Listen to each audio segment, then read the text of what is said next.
On imagine que ce coup de gueule n'est qu'une illustration d'un ensemble de choses, d'un malaise plus profond chez les CRS. Oui, tout à fait. Oui, on avait un vase déjà bien plein. Cette imposition, ce projet d'assujettissement de l'IJAT aux prélèvements sociaux, c'est la petite goutte qui vient faire déborder ce vase. J'aimerais, si vous le permettez, prendre juste quelques instants pour commenter une phrase du président de la République hier, quand il a salué nos amis et nos collègues gendarmes sur le Vieux-Port, où il dit « Ah, mais vous êtes là, vous ».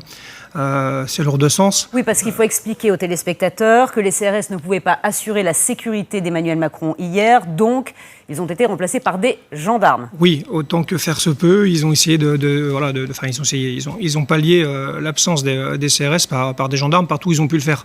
Faut savoir seulement que j'invite le président de la République à se faire remonter rapidement des fiches techniques sur ne serait-ce que les 3 dernières semaines où au-delà des missions ponctuelles, au-delà des missions permanentes, les missions ponctuelles, les CRS ont été engagés à hauteur de 60 unités, pendant que les gendarmes ont fourni 20 escadrons.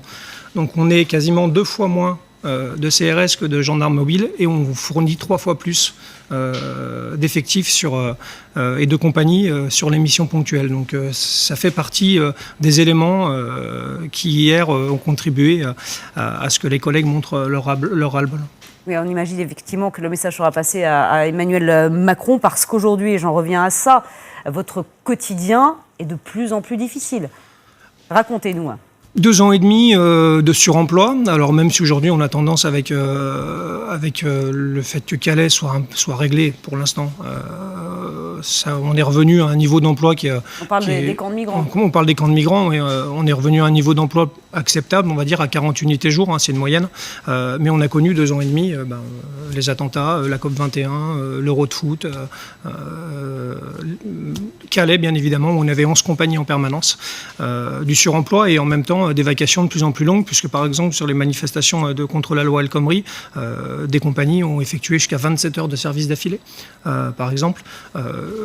Donc on n'attend pas toujours de la reconnaissance, mais au travers de cette réforme, le premier message qu'a envoyé au gouvernement à l'endroit des CRS, qui depuis 2 ans et demi donne énormément, c'est de leur dire que leur indemnité historique, qui date de 56 ans,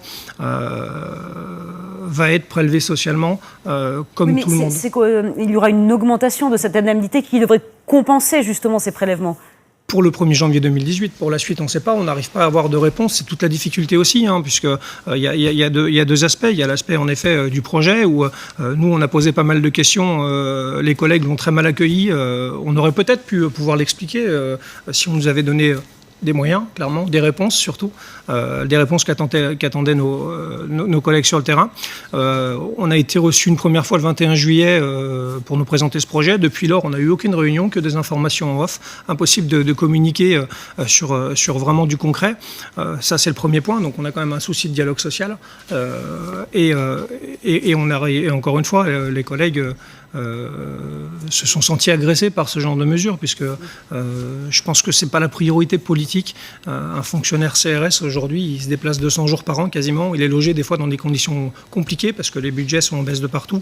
On a des cantonnements vétustes avec des problèmes de canalisation, de chauffage, d'infestation de rats, etc. Ça peut arriver, ou de cafards. Et donc on leur en demande beaucoup. Et je pense qu'en retour, ils n'exigent pas grand-chose, mis à part un peu de reconnaissance. Et au travers de cette mesure, c'est pas ce qu'on leur donne du tout comme message, Donc c'est le message que vous voulez faire passer ce matin au ministre. Au ministre, on va surtout lui demander d'oublier ce projet et de le jeter à la poubelle. Ouais.